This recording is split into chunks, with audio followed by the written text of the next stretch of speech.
Man, the great thing about the holidays this season is you've got a ton of awesome smartphones to choose from. How's it going, guys? I'm Aaron from PhoneDog.com, and in my hands, another two awesome Android phones to choose from this holiday season. One is the HTC One X. It's available on AT&T, and it's packing 64 gigabytes of internal storage, a quad-core processor, and a ton of evolutionary updates from the very similar-looking HTC One X that came out earlier in the year. Then you have the Samsung Galaxy S3. This thing is the Mac Daddy when it comes to Android devices. It's on 5 carriers in the US, all around the world, and it's packing some awesome specs as well, including a dual-core processor, an 8-megapixel camera, TouchWiz, and Android 4.1 with the exception of the Verizon version, which is supposed to get it soon. Which one's the best? We'll find out in the Dogfight battle. But first, special thanks to our partners at Best Buy Mobile for giving us devices like this that we turn around and give to you for free on PhoneDog.com in our One Paw Bandit giveaway game. When you walk into Best Buy Mobile to get either of these devices, you'll walk out working. They'll help you set up your email, your web, your contacts, your settings, and more. So when you walk out the door,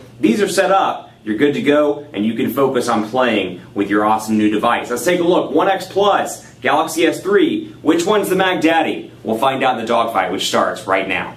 The Android fun continues. This time around, we're dealing with HTC and Samsung. Two great Android heavyweights in the mobile market. This is the HTC One X. It's an evolution to the One X, or excuse me, the One X Plus, I should say, an evolution to the One X, which was announced earlier in the year at Mobile World Congress, released on AT&T a little bit later, but still early in the year. This is an update. It's packing some nice specifications to kind of bring it up into that competitive place where it can compete with things like the Galaxy S3, things like the Note 2, the iPhone 5, some of these devices that came out a little bit later in the holiday season. Now, thanks to a spec bump, it can compete a little bit better. Specs-wise, it's packing a 1.7 gigahertz quad-core NVIDIA Tegra 3 CPU. You've got a 4.7-inch HD display, 720p HD display, an 8-megapixel camera on the back with 1080p HD recording capabilities, and HTC's ImageSense chip. You've got a 2,100 milliamp hour battery, still packing AT&T's 4G LTE connectivity, and it's running Android 4.1 with HTC since version 4 Plus. So specs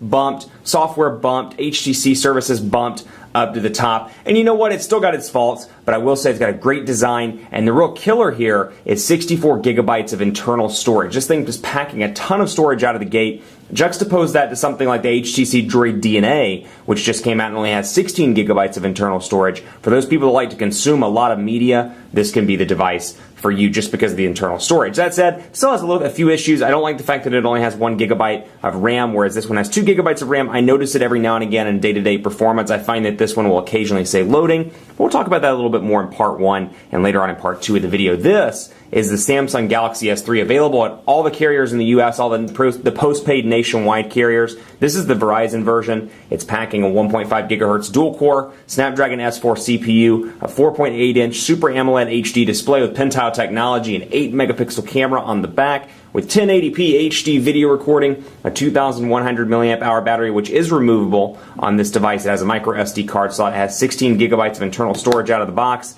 with an option on certain carriers for 32 gigabytes.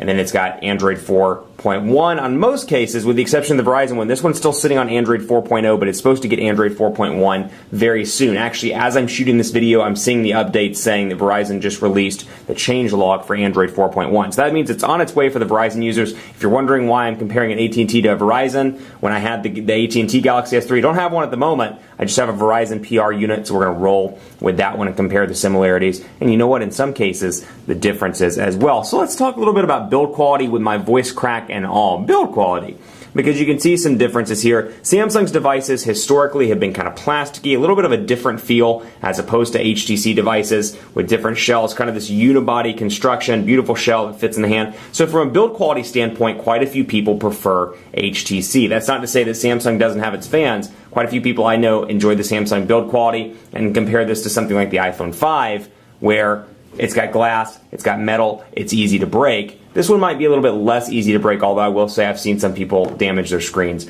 on the Galaxy S3. That said, plastic build quality, a little bit less susceptible to scratches, things like that. Over here, get the beautiful polycarbonate shell, got a volume rocker on the right side, micro USB charging port on the left. Still got that nice kind of curved form factor, which makes it easy to hold up on the phone for a long phone call. AT&T logo here, though, I will say it's just the globe logo now, as opposed to the AT&T text. Beats audio on this device, and then up top, You've got your 3.5mm headphone jack and a power button, which, given HTC's history with recessed power buttons, I like this one a lot. It's not recessed, at least on this unit at all. Feels really nice. Over here, volume rocker, power button on the right side, micro USB charging port at the bottom, 3.5mm headphone jack up top, and then a little sticker as well as your camera on the back with the speaker. Now this one kind of deviates from the typical Android look and feel, and it was interesting when it came out. It's still kind of interesting. They continued along in the same design theme with the Note 2, but it's got a physical home button. Now this home button with Android 4.1, you can double tap it to access S-Voice,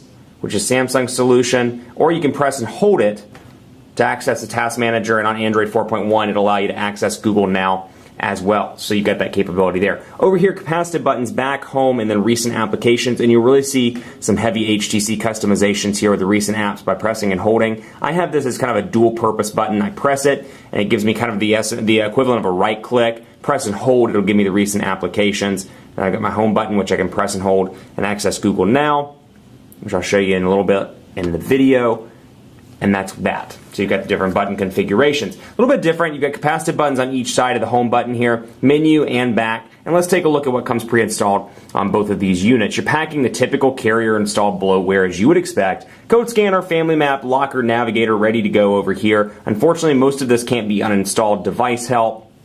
ME Infiltrator, which is actually a pretty cool game that showcases the quad-core Tegra 3 processor. We'll have to take a look at that a little bit later in the video. I feel like I'm saying a little bit later to everything in the video. Don't worry, the fun part's coming, I promise. Tegra Zone, which again is kind of a Tegra-centric game stop where you can go and purchase games, you can download free applications, and more. And then you've got YP Mobile as well. Over here, quite a few Verizon applications. You've got VCast apps, you've got guided tours, you've got mobile hotspot, My Verizon Mobile, you've got Setup Wizard, you've got Visual Voicemail, VZ Navigator, and that's about it. Again, can't be uninstalled over on this device. Now take a look quickly at the notifications bar. I find that the implementation overall of the notifications bars, I prefer TouchWiz and the way that Samsung's kind of implemented it over here on their user interface. One of my favorite things here, the ability to quickly access toggles. There are a ton of times, can't even tell you how many times where I'm accessing Bluetooth on the go, or I need to quickly mute my device, or I want to lock screen rotation where it doesn't rotate or turn on and off mobile data. I can do that just by swiping down, and I can take it out of the mute mode, or I can turn on Bluetooth or turn off GPS. It's really nice to have these up in the top corner here. And this is something HTC did for a while. If you remember back to previous versions of Sense, they had the two tabs down here at the bottom with quick access settings. They've removed those in lieu of the typical Android 4.0 and up settings button where I can just quickly access right there and come in here and turn Wi-Fi on or off or Bluetooth on or off, etc. That said, I'd still like the ability to kind of toggle down really quickly and just turn on and off little things like mobile data, be able to mute the device. There is an easy option over here on this one. I can press and hold, or I shouldn't say press and hold. I can press the volume rocker and I can quickly do that and migrate back and forth between the different options. So you do have an option there, it's just you kind of have to learn how to do it as opposed to over here. It's nice to have these quick settings, and I find that for me, this is the selling point of TouchWiz and Sense 4 Plus. They've got some great value-added features like that, where you can go in here and easily change settings. This is a great value add for a lot of mainstream consumers that are switching from the iPhone or switching into a smartphone for the first time. Little settings like that are really going to make or break the experience for them. Let's talk about the personalization choices since we're kind of rolling into that anyway. Come in here and take a look, and you can see HTC is very clearly marked as personalized. You've got a couple of different options here. Skins, and this is one of my favorites. You can come in here and kind of customize and make this device your own by going to, let's say, Graphite, for example, one of my favorite skins on Sense 4 Plus, and you'll see it changes the color, the clock, the theme, the overall look and feel. And it really gives it a nice feel to make it your own device. So you got the Graphite theme, your friend has the HTC theme, your other friend has the Steel theme, etc. You got a lot of different choices here, along with wallpaper, lock screens, home screens, and more. Now, you got that over here. Samsung has blown it out of the water with the Galaxy S3. I remember when I first got this device, I was amazed at all the little settings where it's like, why don't they do this on every single device? The big one for me, and HTC does not have this yet, and you're going to see it up here in the top right-hand corner, a physical battery percentage indicator. I know I harp on that on almost every single Android video, but it's little things like that to me that distinguish the user interfaces from stock Android. It's something that everybody likes to have. You can turn it on, you can turn it off. If you don't want it, you don't have to have it, but the option, the fact that it's there as an option is really, really nice. You can do some really cool things in here. Motion, for example. One of my favorites is direct call, where when I click this, and I can learn more about it, I'm listening to a message or looking at a text message, and I'll show you what it looks like here.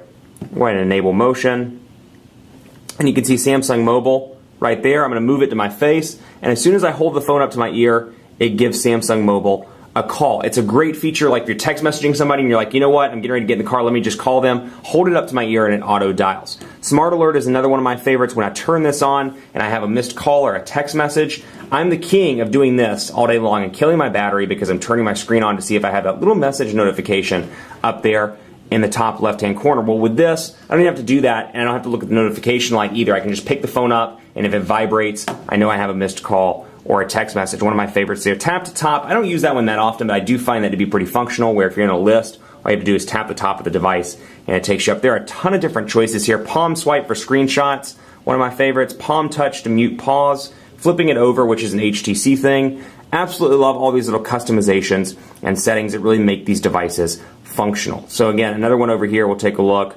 Power saving, actually I'll take that back. It's down here in security.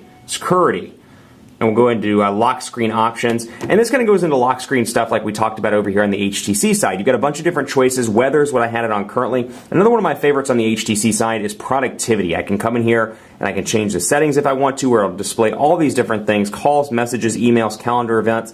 And so when I hit done and I hit home and I turn it off and back on, you can see I've got my weather. I don't know why it's still showing weather. It should be showing the productivity lock screen. Let's see.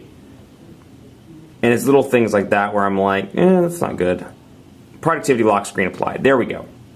Let's try this now. So I've got Dallas weather. If I had missed calls or text messages, they'd all kind of show up underneath the weather, and this would bump up. And I can easily take the weather, the messages, the calls, and swipe those down into the circle, as well as the shortcuts down here. Now, some great stuff over here as well. Shortcuts are on the lock screen. I've got those 4 shortcuts at the bottom, which I'll show you in just a second. Information taker is great if you want quick access to news. Camera quick access is one of my favorites. I'll show you that one. Dual clock. Let's turn on the weather because I do find that useful.